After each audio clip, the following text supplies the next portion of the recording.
थोड़ा सा जी, भागता रहता है एडमिन करते हो, एडिट वो करते घर हो। पे है तो। हाँ, तो अभी अच्छा सबको अभी जुड़ने में टाइम कितना लग जाएगा? सर लगभग 15 मिनट, मतलब 12:15 तक आई थिंक सब जुड़ जाएंगे। अच्छा, दूसरा ये बात है कि अगर हम रात में फिर लेना चाहें क्लास 8 बजे तो सही रहेगा क्या? आप वो तो नहीं पता सर। हाँ, अगले नेक्स्ट हम आज कौन दिन है, बृहस्पति है ना, थर्सडे।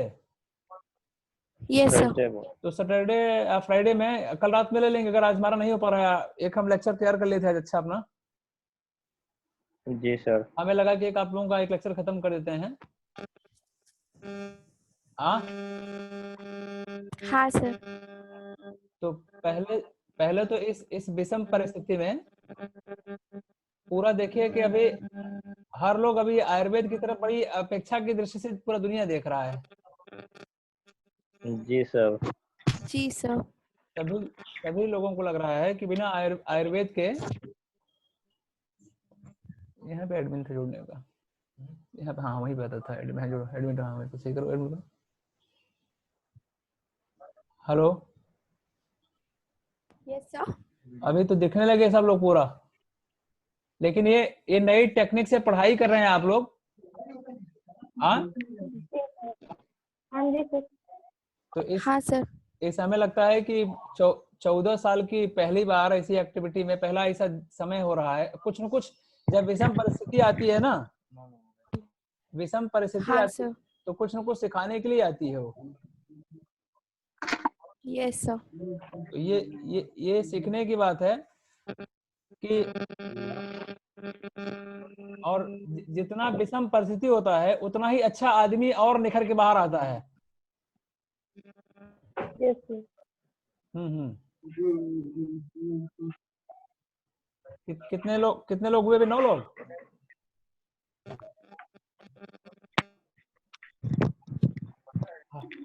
अभी 9 कैंडिडेट्स हुए। हेलो। हाँ सर, 8 कैंडिडेट्स। अच्छा 8 हुए। अच्छा अच्छा अच्छा अच्छा अच्छा। दूसरी एक बड़ी इम्पोर्टेंट बात है ना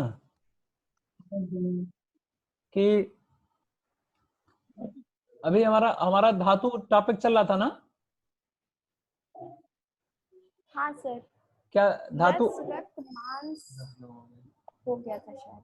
मेद भी खत्म हो गया था मेद मेरा। भी हो गया था। हाँ हाँ हाँ हाँ। Yes sir. तो अभी अस्थि का हम स्टार्ट करेंगे। तो अस्थि धातु का जब अस्थि धातु का क्या क्या क्या होता है? अस्थि अस्थि पता है?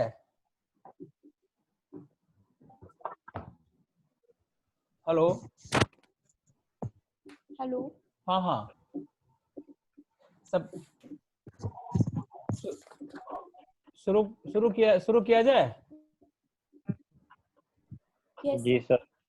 हाँ जी सर। अच्छा, एक बार हम जोड़ दे रहे हैं तो पर डे जोड़ना पड़ेगा सबको एडमिन की। अभी आज कर देंगे सब परमानेंट जुड़े रहेंगे उसमें। सर आपको शायद एक वो मीटिंग भेजना का वो पड़ता है, लिंक। Meeting ID. हाँ। उसके बाद सब जुड़े रहते हैं परमानेंटली। अच्छा मीटिंग आईडी का लिंक कहाँ से बनेगा, कैसे बनना है उसका मीटिंग आईडी का लिंक? सर इसका मुझे कोई आइडिया नहीं है। हाँ अच्छा अच्छा अच्छा। नहीं तो इसे जोड़ने में तो परमानेंट जोड़ने में तो हर वक्त प्रॉब्लम करता रहेगा। हाँ हेलो। हाँ सर। परमानेंट जुड़ने में परेशान करता रहेगा। और जी हमारी सर। कितनी 60 की बैच है, 75 की बैच है ना, कितना 75 है पूरा स्टूडेंट। Yes sir. जी सर 75। तो सबको मैसेज मैसेज चला गया था सभी लोगों को।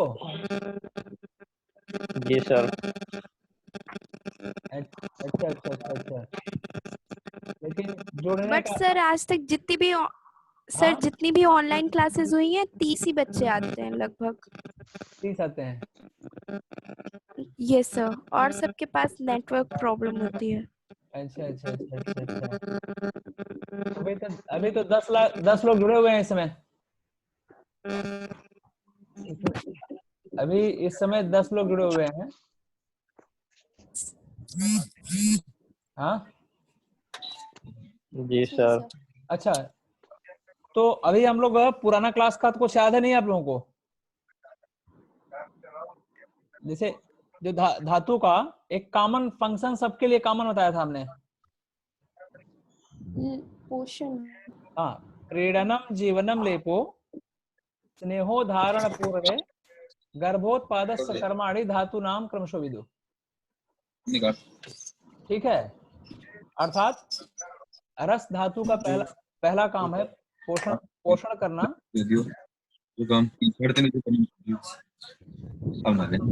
आप लोगों की आवाज बंद कर दें क्या सबकी? ऐसे आवाज सबका बंद कर दो। बंद करें। हाँ हाँ, आवाज सबकी आवाज आ रही है। वीरेंद्र अपना ये स्पीकर बंद कर दो। स्पीकर हाँ स्पीकर रुको रुको, हाँ रुको।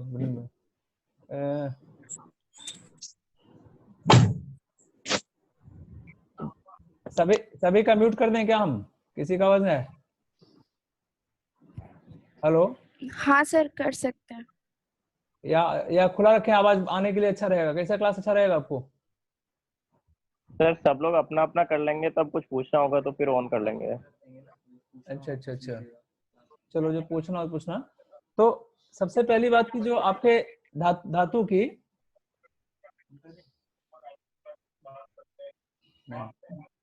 धातुओं की सामान्य जो आपकी एक फंक्शंस हैं, ठीक है, उस फंक्शन का रस का हुआ था पीड़न, ठीक है, रक्त का जीवन देना, जी सर। मांस का लेपन करना, लेपन, मेद का स्नेह देना, स्नेह, और अस्थि का धारण करना। ठीक है, अस्थि का धारण करना। अब अस्थि का धारण करना मतलब क्या होता है? सीधे ऊर्ध्व रूप में जो खड़ा रखने की व्यवस्था करे, ठीक है, उसे उसे उसे कहते हैं अस्थि। धारण का तात्पर्य है कि शरीर का स्ट्रक्चर बनाए रखना, और साथ में ही सीधा खड़ा रखने की जो व्यवस्था करे, ये धारण का मतलब होता है। ठीक है, जी सर। और यस, असत्य क्षिप्यते इति अस्थि। असत्य क्षिप्यते इति अस्थि, अर्थात जिसे फेंका जाए, जिसको जलाने पे भी न जले, जिसको जलाने पर भी न जले, उसे कहते हैं अस्थि। इसीलिए पुराने समय में लोग कलश में ले जाकर के गंगा जल में स्थापित कर देते थे कि पूरे बॉडी के सारे मटेरियल जल जाते हैं अस्थि को छोड़ के। जी सर। इसका पर्याय दो है, कीकस और कुल्य। कीकस पर्याय एक बार एनआईए के एमडी एग्जाम में आ चुका है कि कीकस किसका पर्याय है। सर एक बार पर्याय क्या है? पीकस। कीकस कीकस और कुल्य, का से कबूतर, कीकस एंड कुल्य। Ji sir. ये कीकस एनआईए का जो एमडी एग्जाम होता है, उसमें पूछा जा चुका है। 2001 या 2000 में पूछा गया था। एंड देन उत्पत्ति, इसकी अस्थि धातु की उत्पत्ति कैसे होगी? तो मेदसो ततो अस्थि, अर्थात मेद के बाद ही अस्थि धातु की उत्पत्ति होती है। सभी आचार्यों ने एक मन से ही मेद धातु के द्वारा ही अस्थि निर्माण को बताया है। एंड मेद धातु के अस्थ्याग्नि की क्रिया से, किसी का आवाज आ रहा है? किसी का आवाज आ रहा है, म्यूट कर, म्यूट कर, म्यूट कर दो, म्यूट ऑल।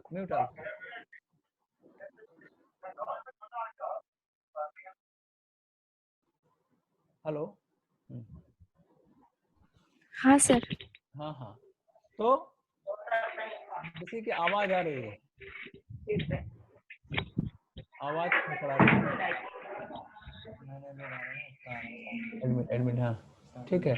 तो मेद धातु पे अस्थाग्नि की क्रिया से प्रसाद भाग से बनेगा आपका 2 पार्ट, स्थूल भाग से बनेगी मेन अस्थि धातु और सूक्ष्म भाग से बनेगी मज्जा धातु, और किट भाग से बनता है जो इसका मल भाग है, केस, नख, दंत और लोम, 4 पार्ट हुआ। मेद धातु का आपका अस्थाग्नि। अब अस्थाग्नि को जो इंपॉर्टेंट बात है उसमें देखेंगे कि बायोकेमिकल द्रव्य जिस तरह से अपने चेंज करते हैं बायोकेमिकल द्रव्य, उसी तरह से अस्थाग्नि की क्रिया है। क्योंकि मेद धातु हमारी सेमी सॉलिड मतलब सॉलिड रूप में था, अभी उसकी सॉलिड रूप में पूरी एकदम सॉलिड रूप में इस अस्थाग्नि की क्रिया के द्वारा हुआ। क्योंकि मेद धातु अपनी अग्नि से पककर और पृथ्वी, वायु और अग्नि के द्वारा संयोग से एकदम खरा और हार्ड पार्ट होता है। उस हार्ड पार्ट में अगर आप देखेंगे कि पृथ्वी और वायु का मतलब हुआ ना कि जैसे खड़िया नहीं होती, खड़िया भी देखिए आपकी, कहते हैं भैया कि खड़िया में पृथ्वी मिट्टी का पार्ट है। इसलिए स्पेशली जो आप देखेंगे कि उस खड़िया का जो केमिकल कंस्टिट्यूट है, वो चाहे कैल्शियम फास्फेट हो, कैल्शियम कार्बोनेट हो और मैग्नीशियम फास्फेट हो, ठीक है। सर एक बार रिपीट कर दीजिए, अभी ऑन हुआ है तब से ऑन नहीं हो रहा था। कौन सा टॉपिक चल रहा है? अस्थि धातु के, अस्थि धातु का चल रहा है। रिकॉर्डिंग कर रहे हो क्या?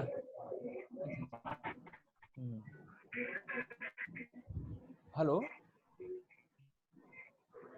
जी हाँ सर। जी सर। तो अस्थि धातु के बारे में बताया मैंने प्राइमरी लेवल पे कि अस्थि धातु का आपका निरुक्ति क्या है, असत्य छिपते इति अस्थि, जिसे फेंका जाए अर्थात जिसको जलाने पर भी न जले।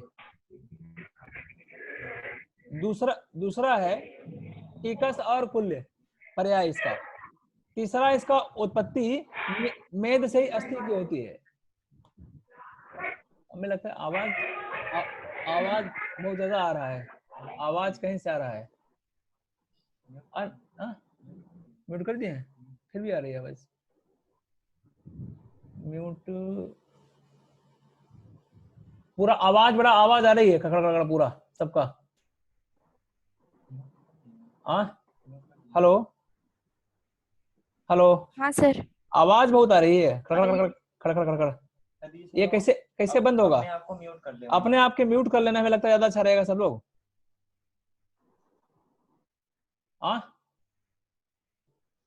Hello hello. यस सर, कर लिया म्यूट। चलो ठीक है, ठीक है। तो आपका अस्थि धातु चल रही थी हमारी, और अस्थि धातु का स्पेशली अगर आप देखेंगे तो बनने की प्रक्रिया 2-3 चीजें मैंने इंपॉर्टेंट बताया था कि इसे फेंका जाए, जलाने पे भी जल ना पाए। इसका पर्याय कीकस और कुल्य हुआ। और मेद धातु के ऊपर पृथ्वी, वायु और अग्नि, ये तीनों का जब संयोग होता है तो बहुत हार्ड मटेरियल बनता है।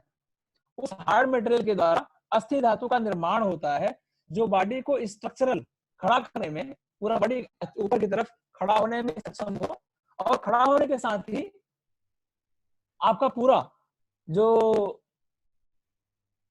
धारण करने की, पूरा हर मटेरियल की सारे और नीचे की धातुओं को धारण करने की कैपेसिटी रखता है। इस पे आचार्य चरक बताए कि देखिए पृथ्वी और वायु महाभूत है, परंतु सुश्रुत ने कहा कि नहीं, पृथ्वी वायु के साथ में अग्नि महाभूत भी है। बिना अग्नि के बायोकेमिकल चेंजेस नहीं होंगे, ठीक है। बायोकेमिकल चेंजेस जितना भी होता है वो आपके इसी अग्नि के द्वारा ही होती है। कभी भी एक मटेरियल से दूसरे मटेरियल में चेंज करना हो, ठीक है, जो केमिस्ट्री आपकी होती है ना कि आपका केमिस्ट्री चेंज हुआ, वो हमारा इसी के थ्रू ही होती है, क्योंकि देखिए मैकेनिज्म हमारे यहाँ ही बताया हुआ है। और इसमें जो कंटेंट होते हैं, देखिए कि अस्थियों की संख्या हमारे यहाँ चरक ने 360 बताई, सुश्रुत ने 300 बताया, ठीक है। उनका उद्देश्य था कि जिनके भी कैल्शियम फास्फोरस के कंटेंट हैं वो सारे कैल्शियम फास्फोरस वाले और कैल्शियम कार्बोनेट वाले हड्डी की कैटेगरी में रखे जाएंगे। इसीलिए उन्होंने दांत आदि को भी अपनी संख्या माना था कि उसमें कि अस्थि जो बोन आपके दांत हुआ, इनको भी उन्होंने अस्थि माना था कि दांत भी अस्थियां ही हैं, ठीक है। इनकी अगर समुचित मात्रा बनी रहती है, अगर देखा जाए कि कैल्शियम आजकल भी जितने भी हम लोग को मॉडर्न टेक्निक्स है, वो अगर देखेंगे 2 पार्ट होता है मॉडर्न में भी, कि भाई बोन हार्डनिंग और बोन सॉफ्टनिंग 2 प्रक्रियाएं होती है। अगर बोन हार्डनिंग होना हुआ तो बोन में कैल्शियम की मात्रा अगर मेंटेन रहेगी तो बोन हार्डनिंग मेंटेन रहेगा, और अगर इन कैल्शियम मैग्नीशियम फास्फोरस की मात्रा कम होती है तो बोन सॉफ्टनिंग होती है। उन्हीं बोन सॉफ्टनिंग के द्वारा ऑस्टियोफाइट्स बनते हैं बोन में, जो धीरे धीरे वो ऑस्टियोआर्थराइटिस, रूमेटॉइड आर्थराइटिस या आपके गाउटी आर्थराइटिस पैदा करते हैं। अब अगर स्पेशली देखिए आप कि हर कंटेंट का हमारा भी मैकेनिज्म वही था कि हम इसको हार्ड करें। हार्ड किसे करें? पृथ्वी और वायु महाभूत और अग्नि के द्वारा इतनी हार्ड कर दें कि बोनी स्ट्रक्चर हमारा पूरे बॉडी को सेफ रखे। अगर हड्डियां इसमें आप देख रहे हैं कि हड्डियों का जो टूटती है फ्रैक्चर फ्रेजाइल होती हैं, जब कमजोर हड्डियां रहेंगी तभी ये टूटती हैं। तो आपका मूल उद्देश्य होता है कि जितनी भी आपकी आहार हो, अगर जिसकी हड्डियां कमजोर हो रही हैं तो उसमें आप देखेंगे कि अगर जो इसका मल पार्ट है, केस, नख और दंत, अर्थात बाल, नाखून और दांत अगर आपके कमजोर हो रहे हैं तो इसका मतलब आपकी हड्डियां कमजोर हैं। क्योंकि जो आपका अस्थि धातु का मल है वो यही तीनों पार्ट हमारे मल हैं, केस, नख, लोम और बाल। अक्सर आजकल देखिए जितने बच्चे आपको मिलेंगे, कॉमन प्रॉब्लम मिलेगी कि सर हमारी बाल झड़ रही है, बाल पक रही है। वो लोग लगता है कि अब उसमें कहेंगे कि विटामिन बायोटिन आप दे दीजिए, एच दे दीजिए, लॉट्स ऑफ कॉम्बिनेशन बताते हैं। लेकिन अगर आप अपने शास्त्र में जाएंगे तो वहां यही होगा कि आपकी हड्डियां कमजोर हैं, अर्थात कैल्शियम, मैग्नीशियम, फास्फोरस की अगर आप उपयोग करना शुरू करें तो शायद आपकी ये सब बाल पकना, झड़ना, दांत का कमजोर होना, दांत में आपके कीड़े लगना, दांत का सुजता होना, जो आई ब्रो लोगों का गिरता है, कई केस आते हैं कि आई लैसेस, आई ब्रो आपका गिरने लगता है लोगों का। तो उसकी एक मूल जड़ आपका, आप इन्हीं एक बात से देख के बता सकते हैं कि आपकी हड्डियां कमजोर हो रही है भाई। अब इसमें देखेंगे तो मॉडर्न एस्पेक्ट में देखेंगे भाई 2 तरह की सेल्स इसमें होती है।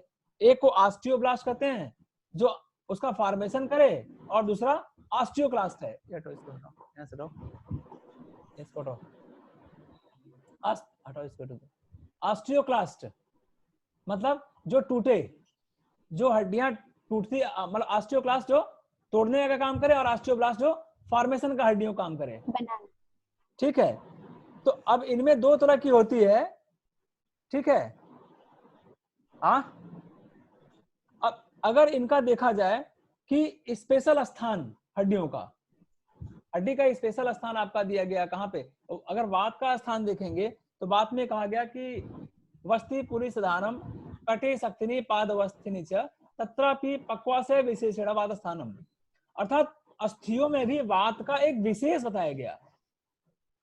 इसीलिए जब वृद्धावस्था हमारी आती है तो वृद्धावस्था में वात का प्रकोप होता है। नेचुरली आप देखेंगे कि बाल्यावस्था में कफ बढ़ेगा, युवावस्था में पित्त बढ़ेगा और वृद्धावस्था में वात बढ़ेगा, ठीक है। अब वृद्धावस्था में जब वात बढ़ेगा आपका तो स्वाभाविक है कि वात की स्थान कहाँ पे है? अस्थियों में है। तो सबसे ज्यादा अस्थियों को डैमेज करता है। इसलिए अस्थियों को बचाने के लिए हमें उस तरह से जो मटेरियल यूज करना चाहिए खाने पीने की अपने लाइफ स्टाइल में, जिसमें पृथ्वी, वायु और अग्नि महाभूत का कॉम्बिनेशन हो। पृथ्वी, अग्नि और वायु महाभूत की जितनी अच्छी कॉम्बिनेशन होगी उतना ही अच्छा आप अपने आप को हड्डियों के रोग से बचा सकते हैं। हड्डी के रोग। अब अस्थि धातु का कर्म आपने देखा ही, देह का धारण करना। देह का धारण करने का मतलब दो हुआ कि एक ऊपर की तरफ खड़ा करने में और दूसरा स्ट्रक्चर बनाने में, दो इसके फंक्शन हुए। ठीक है, इसी के सहारे पूरा शरीर हमारा खड़ा रहता है। अगर अस्थि न रहे तो पूरी शरीर हमारी खड़ा ही नहीं होगी, और दो ऊपर की तरफ हमारी शरीर खड़ा ही नहीं होगा।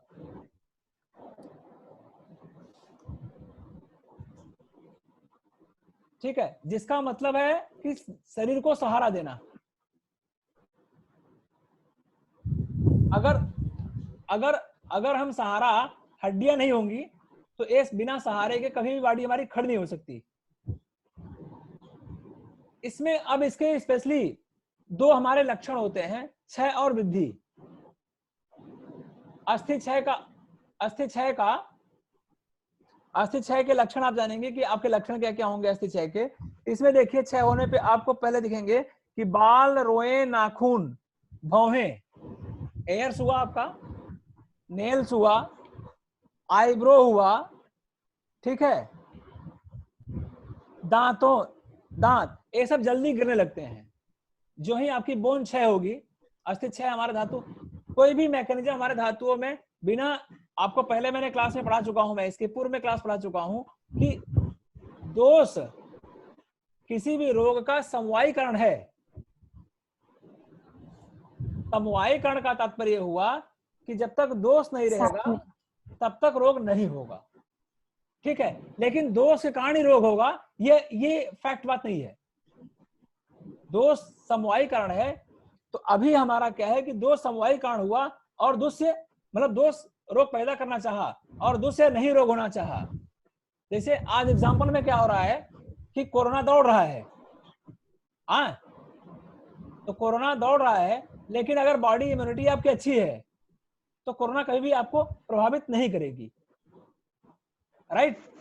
तो कोरोना समवायीकरण हो सकता है कि आपने छुआछूत का रोग किया और उसके कारण में छुआछूत हुआ दोष का, कि छुआछूत आपने किया, तुरंत आपका रोग फैला, लेकिन रोग हो नहीं सकता अगर आपकी बॉडी इम्यूनिटी अच्छी है। तो उसी तरह से जब दोषियों की हमारी धातु क्षय होगी तभी रोग उत्पन्न होने की क्षमता बनती है। उसके क्षय के अगर आपको लक्षण मिले तो तुरंत, अगर क्षय के लक्षण मिले तो तुरंत आप क्या काम करेंगे कि उनकी वृद्धि करने का रास्ता व्यवस्था कर लीजिए। क्योंकि जो इसकी चिकित्सा होती है कि छिड़ा वर्धितव्या वृद्धा हासितव्या समा परिपालयति। अगर दोष क्षीण हुआ है तो उसको बढ़ाइए, ठीक है, और बढ़ गया है तो घटाइए, Yes. और नॉर्मल है तो उसको मेंटेन रखिए। ये इसके, लेकिन सुश्रुत ने कहा 3 इसमें रोग और पैदा बताया। सुश्रुत ने कहा कि हड्डियों में पीड़ा भी, अगर अस्थि क्षय होगा तो हड्डियों में पीड़ा भी होगी। जो पीड़ा मिलती है, जो आजकल आपको पीड़ा, हड्डियों में पीड़ा होगी, दांत एवं नख का टूटना और ड्राइनेस, इन सब पार्टों में जितना ड्राई, जितना रुक्षता दिखे। क्योंकि बात का अगर आप गुण देखेंगे, वात का गुण देखेंगे तो बात का गुण क्या है, रुक्ष शीतो लघु सूक्ष्म चलो विशद खर, अर्थात रुक्ष गुण बात का मेन प्रधान है। बात की वृद्धावस्था में उम्र भी हो रही है और संधि में बात का स्थान भी है, तो सारे गुण एक साथ जब दिखेंगे वहां पे तो वहां रोग उत्पन्न करने की संभावनाएं ज्यादा बनेंगी। ऐसी परिस्थिति में वहां पे संधियों में और अस्थियों में दर्द होना स्वाभाविक है। इसके साथ ही अब अस्थि वृद्धि में आइए। अगर हड्डियां क्षय हुई, अस्थि धातु का क्षय हुआ, हड्डी का क्षय हुआ, तब तो ये लक्षण मिले।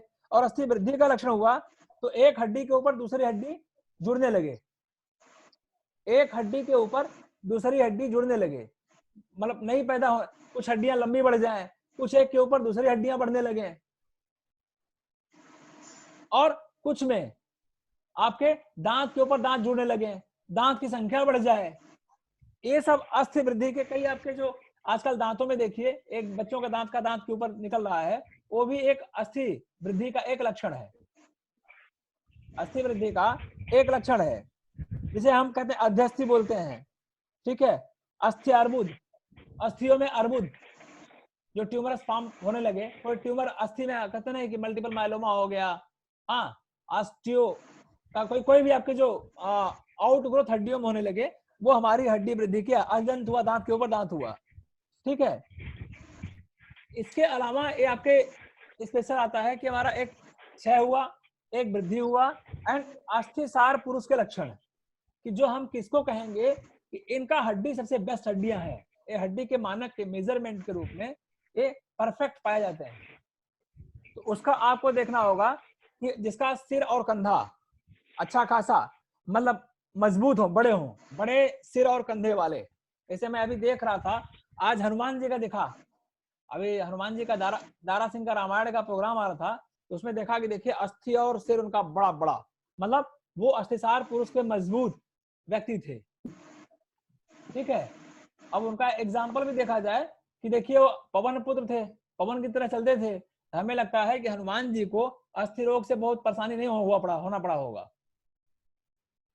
वो अस्थिसार पुरुष के लक्षण थे, पवन पुत्र थे, पवन का उनके ऊपर बहुत इफेक्ट बुरा, मतलब जितने मुझे लगता है कि भगवानों में घुटने का रोग शायद हनुमान जी को नहीं होना चाहिए, उनका अभी अस्थिसार का। दूसरा स्थिर, बॉडी स्थूल मजबूत और रहेगी।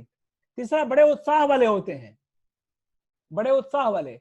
उत्साह का तात्पर्य हुआ कि देखिए अब उत्साह इतना हनुमान जी का हुआ कि सीधे समुद्र लाग गए, समुद्र को लाग गए, इतना उत्साह उनका बड़ा हो गया कि 1200 किलोमीटर 400 कोस 100 योजन एक जंप में लांगे पूरा।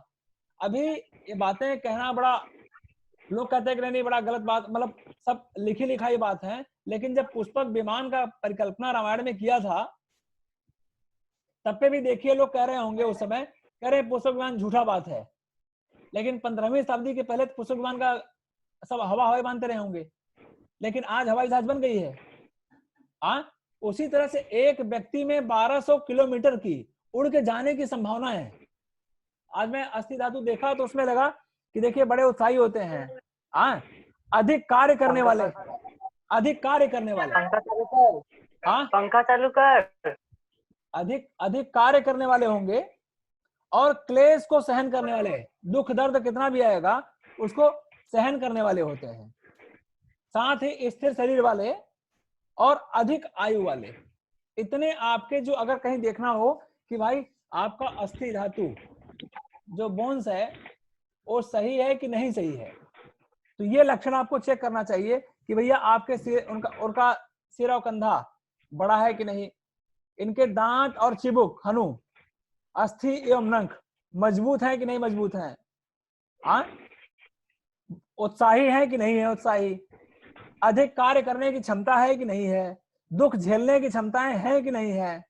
और अभी इस समय देखिए जो चल रहा होगा कोरोना का चपेट, तो जितने कम दुख सहने वाले होंगे वो हबड़ा के आधे बीमार पहले हो गए होंगे।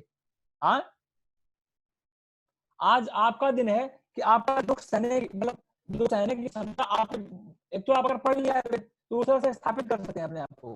Hello hello hello, yes sir, सुनाई दे रहा है। जी सर, आ रहा है, आवाज आ रहा है, आवाज आ रहा है।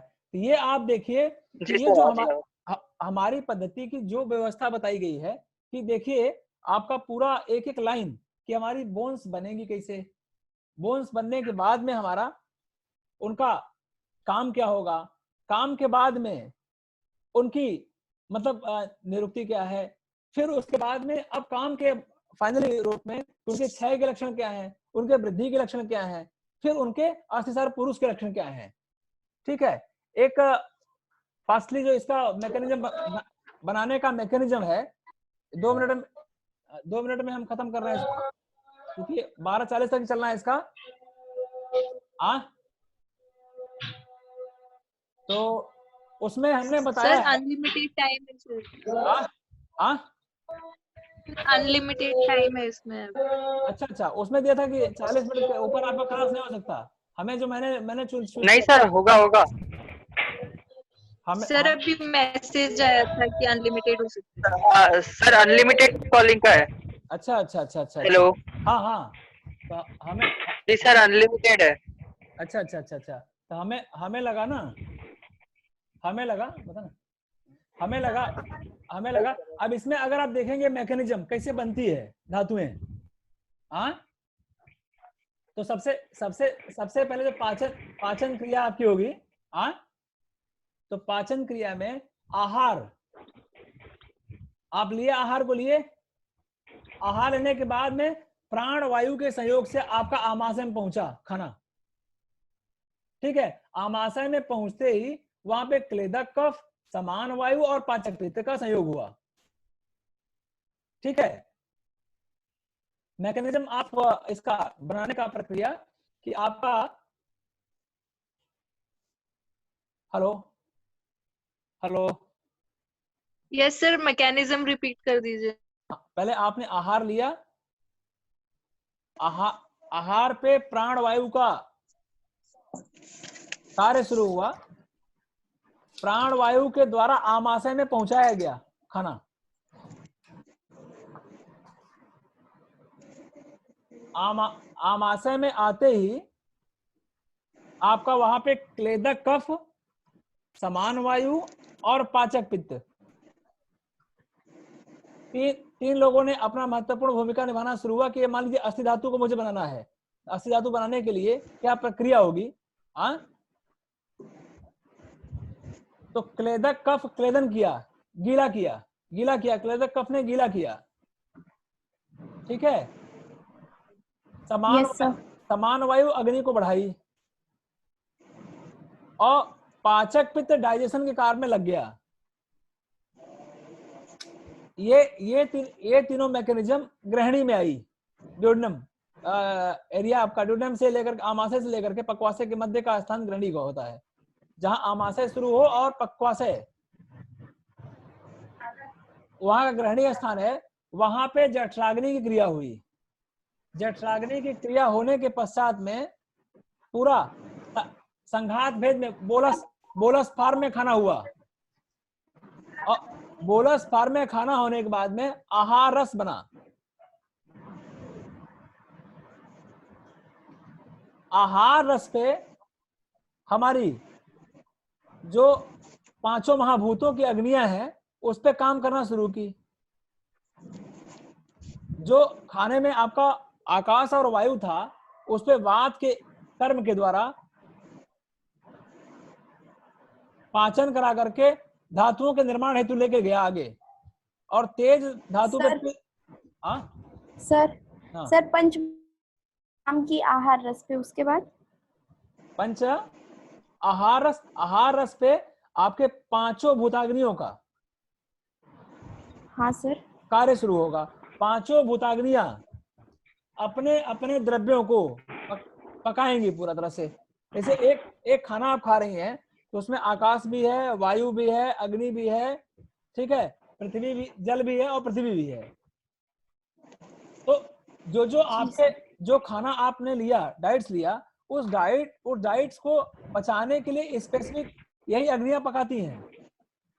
क्योंकि बाहर से आपने अधपका लिया, अधपका लेने के बाद में ऊपर आपका पचाया जठराग्नि के बाद में बोलस फार्म में होने के बाद अब आकाश, वायु, अग्नि, तेज, जल, पृथ्वी की अग्नियों के द्वारा इसका पाचन हुआ।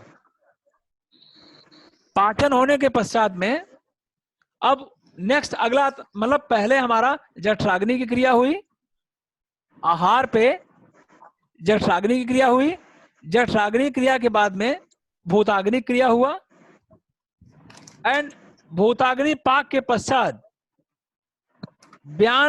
ब्यान वायु के द्वारा पूरे शरीर में फैलाया गया। जो है भूताग्नि पाक हुआ, ठीक है।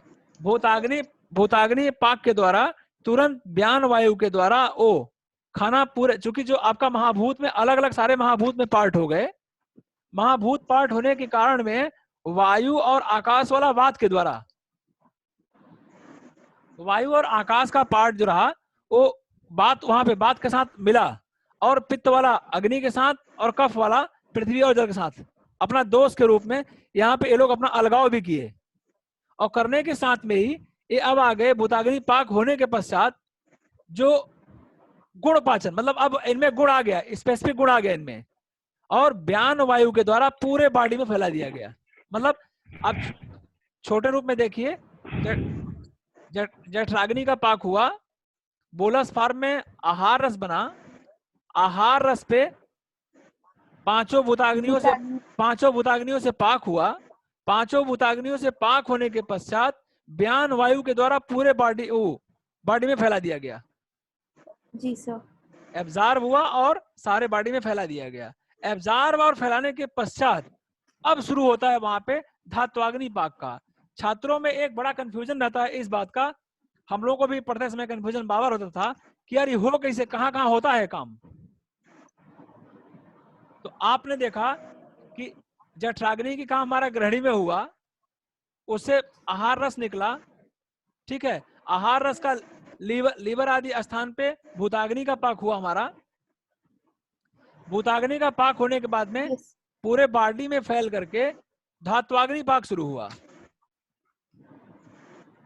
अब धात्वाग्नि पाक हर धातु में जा करके रस में गई तो रस का पाक करा करके रस धातु बना दिया, रक्त में गई रक्त का पाक करा करके रक्त धातु बना दिया, मांस में गई तो मांस का पाक करा करके मांस धातु बना दिया, फिर मेद में गई, मेद अग्नि के पाक के द्वारा मेद धातु बना दिया, फिर अस्थि हम लोग जो पढ़ा रहे हैं आज, तो अस्थि धातु में जाकर के अस्थियों का पाक कराई। अब यहाँ पे देखिए कि जो अस्थि धातु है, जल्दी अभी नहीं है, फिर अस्थि धातु का आपका जो पाक हुआ, अब अस्थि धातु का पाक देखिए कि आकाश वायु, जो वात की प्रधानता आपका वायु हुआ, वायु और पृथ्वी महाभूत देखिए आपके कफ महाभूत। और अगर आप इसमें देखें कि जो रसों का सानिध्य है, रस में देखिए पृथ्वी किन किन महाभूतों में है, किस रसों में है पृथ्वी महाभूत। एक मैंने फार्मूला आप लोग को बताया था 54, 53, 43, 21, 23, 25, याद है किसी को? एक मैंने यस सर बताया था। किसका था ये? हाँ सर बताया था। किसका था ये? रस रक्त मतलब ऐसे करके था, पूरे सातों का। रसों का पंचभौतिक संगठन ये जी था। सर 54, 53, 5 और 4 का मतलब पृथ्वी और जल, जी सर। अर्थात मीठा। जब मीठा खाएंगे तो उससे भी आपका बढ़ेगा ये, ठीक है। लेकिन पृथ्वी के साथ वायु और अग्नि, मधुर अम्ल लवण कटु तिक्त कसाय, तिक्त में देखिए वायु है, कसाय में वायु है, तो मीठा तिक्त और कसैला इन सब द्रव्यों को जितना लेंगे आप उतना ही आपकी बढ़ेगी अस्थि धातु के रूप में। जैसे लोग गुड़ खाते थे ना, गुड़ अक्सर आप पहले देखे होंगे जी सर कि खाने के बाद में लोग गुड़ खाते हैं। पहले अक्सर कॉमन पहले बात थी कि आप खाने के बाद में गुड़ खाते थे लोग, तो वहां गुड़ का हमें लगता है कि मीठा, ठीक है, हल्का कसैला भी होता है गुड़। हाँ, उससे हमें कैल्शियम सहित अन्य सबस्टेंस जो हमें हड्डियों के लिए मिलते थे। दूसरा क्या है ना कि गुड़ का एक अलग काम है कि लोगों को डायबिटीज की बड़ी डर आती है कि डायबिटीज होता है गुड़ से, लेकिन हमारे यहाँ गुड़ को कहा गया एंटी डायबिटिक। तो सर ये सच बात है क्या कि वो एंटी डायबिटिक होता है? अभी तक तो हमारे सामने जितने भी पेशेंट आते हैं वो तो गुड़ खा के तारीफ करते हैं। डायबिटिक के पेशेंट आते हैं जो कंट्रोल में है। हमें तो लगता है अनकंट्रोल वाले भी कुछ आते हैं पेशेंट और कहते हैं कि नहीं साहब गुड़ नहीं खाते ना। गुड़ ना खाने से एक कॉमन समस्या होती है कॉन्स्टिपेशन की। उनको जितने डायबिटिक मिलेंगे तो वो डायबिटिक में कॉन्स्टिपेशन मिलता है, और पेशेंट आता है कि साहब गुड़ लेना गुड़ मैंने खाना शुरू किया, तुरंत मेरा कॉन्स्टिपेशन ठीक हो गया। तो ऐसे सर लेकिन गुड़ में तो सुक्रोज शुगर होता है, तो वो फिर उससे मतलब उनका ग्लूकोज लेवल बढ़ जाएगा एकदम से, तो फिर अब यही अब देखिए, अगर ये साइंस होती, आज एक विज्ञान के पीछे, कोरोना के पीछे पूरा दुनिया लॉकडाउन हो गया, ठीक है। तो हमारी जो अपनी साइंस कहती है कि हमारा गुण जो है वस्ति शोधक है। वस्ति शोधक मतलब क्या हुआ? यूरिनरी ब्लैडर की क्लींजिंग करना। और जो हमारा डायबिटीज का काज है, उसका मेन काज है डायबिटीज का कि प्रभुता अबिल मूत्रता, गंदेले मतलब बस्ती एरिया अगर गंदा होगा तभी डायबिटीज होगी। तो ऐसी परिस्थिति में जब हम गंदा होने नहीं दे रहे हैं गुड़ से, और दूसरा क्या होता है, मधुर रसो श्रेष्ठ विडोमूत्र मात्र का, मीठा से क्या होगा, टट्टी पेशाब साफ होता है।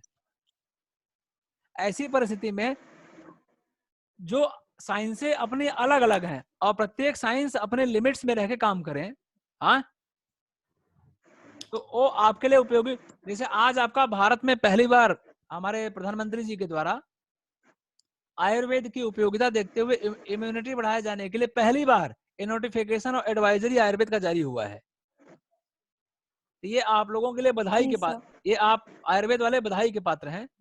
हम लोग लगातार पत्राचार कर रहे हैं। हमारे फेसबुक पे देखिए, मेरे फेसबुक पे देखिए, मैं लगातार पत्राचार किया हूं 21 तारीख से ही कि आयुर्वेद के द्वारा हम बचाव कर सकते हैं, डेथ रेट रोक सकते हैं, मतलब डेथ रेट को कम कर सकते हैं, मिनिमाइज कर सकते हैं, वेंटिलेटर पे जाने वालों की संख्या कम हो सकती है अगर आयुर्वेदिक चिकित्सा पद्धति को आयुर्वेद की चिकित्सा की तरह लिया जाए।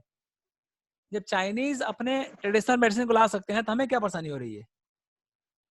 इस पे हमने लिखा था और डीन साहब ने इसके बारे में तुरंत मिनिस्ट्री को चिट्ठी लिखा। एक डीन साहब हमारे 25-26 को डीन साहब भी लिखे थे कि नहीं आयुर्वेद का तो उसमें अभी नोटिफिकेशन जो आया है 29-30 को आया शायद उसके बाद में, और हम लोगों के चिट्ठी लिखने के बाद में ही तुरंत अभी आयुष के साथ बैठक भी हुई है। तो ये सब पॉजिटिवली है कि आपकी उपयोगिताएं तो हैं। अब हमारा जब मैकेनिज्म है कि भाई पहले हमारे जठराग्नि पाक होगा, फिर भूताग्नि पाक होगा, फिर धात्वाग्नि पाक होगा। ये क्लियर हुआ, स्पष्ट हुआ कि नहीं आप लोगों को? Yes sir.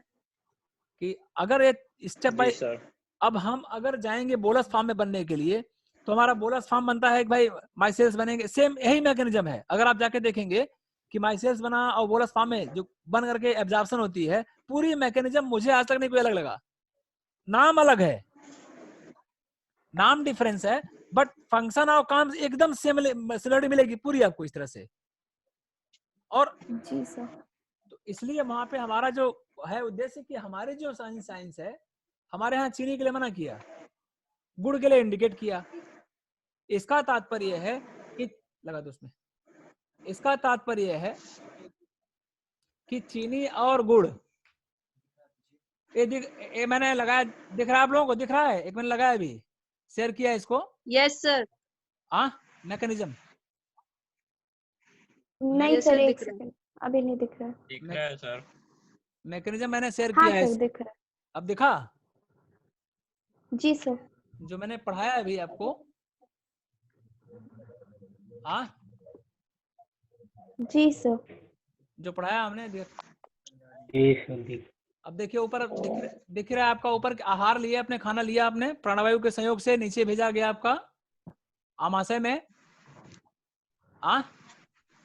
आमाशय में देखिए आप, फिर उसके बाद में तीनों हैं, क्लेदक कफ, समान वायु और पाचक पित्त। तीनों दोष काम कर रहे हैं। उधर कफ काम कर रहा है, उधर वायु काम कर रहा है, उधर पित्त काम कर रहा है, तीनों दोष। अब यही तीनों दोष अगर खराब नहीं सही काम करेंगे तो यहीं से हमारा समवायी कारण रोग उत्पन्न में ये लोग शुरू करते हैं। ये क्लेदन कर रहा है, गीला करना, वो आपका समान वायु उसको अग्नि को बढ़ाना हवा दे करके, और वो पाचक पित्त अग्नि पैदा करके पाचन करे। अब वो आया ग्रहणी में देखो जठराग्नि आपकी का हेल्प लिया और संघात भेद में हुआ। संघात मतलब बोलस फॉर्म, संघात भेद मतलब बोलस फॉर्म में उसको बना दिया आपके डाइट्स को। देन आपका डाइट्स नीचे आहार रस में आया, और ये आहार रस अभी रस धातु नहीं बना है, इस पे भूताग्नि की क्रिया हुई, और ये भूताग्नि आपकी पांचों हुई जो आपके दिख रहे हैं, आकाश, वायु, अग्नि, पृथ्वी। और ये पांचों आने के बाद में भूताग्नि पाक होकर के, ठीक है, अब ब्यान वायु का, जो व्यान वायु का काम क्या है, व्यानेन रस धातु ही विक्षेपोचित कर्मणा युगपत सर्वतो जस्रे देहे विक्षिप्ते सदा। व्यान वायु के द्वारा शोषण एवं पूरे शरीर में फैला दिया गया। ठीक है, फैलाने के बाद जी। जहां जहां अपनी धातु में थी वहां पे देखिए धातु अग्निपाक आपका शुरू हुआ। ठीक है, सर ग्रहणी क्या है?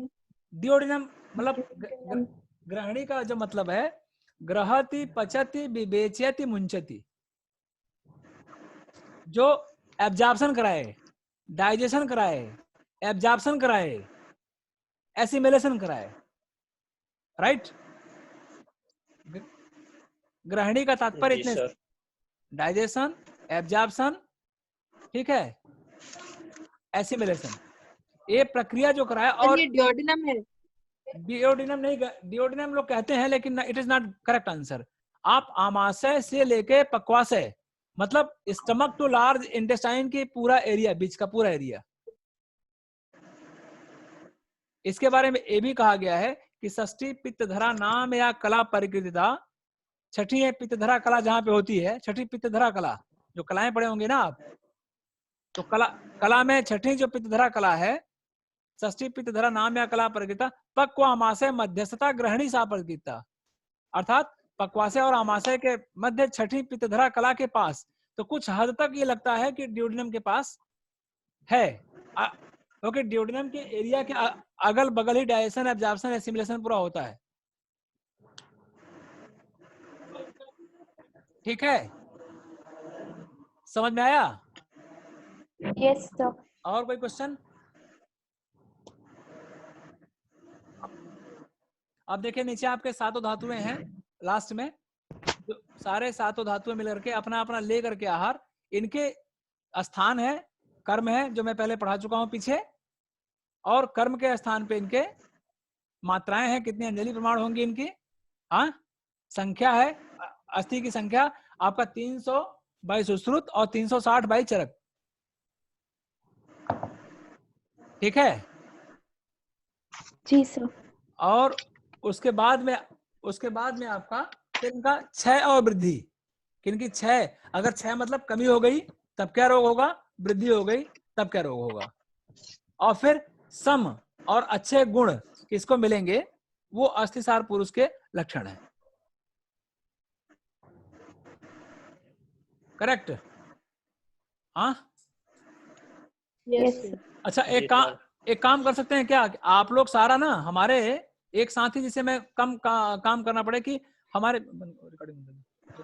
रिकॉर्डिंग तो ये आपका रहा एक अस्थि धातु के बारे में पूरी आपकी विवेचना। हाँ जी सर। रिकॉर्डिंग सर अभी आपने बताया था कि अस्थि धातु पे जब पाक होता है तो आकाश, वायु और पृथ्वी ऐसा कुछ करके आप बता रहे थे। नहीं, अस्थि धातु की मेन कंस्टिट्यूट 5 महाभूतों में से क्या है, तो वो है पृथ्वी, आपका अग्नि और वायु। ठीक। अच्छा जी सर। हाँ,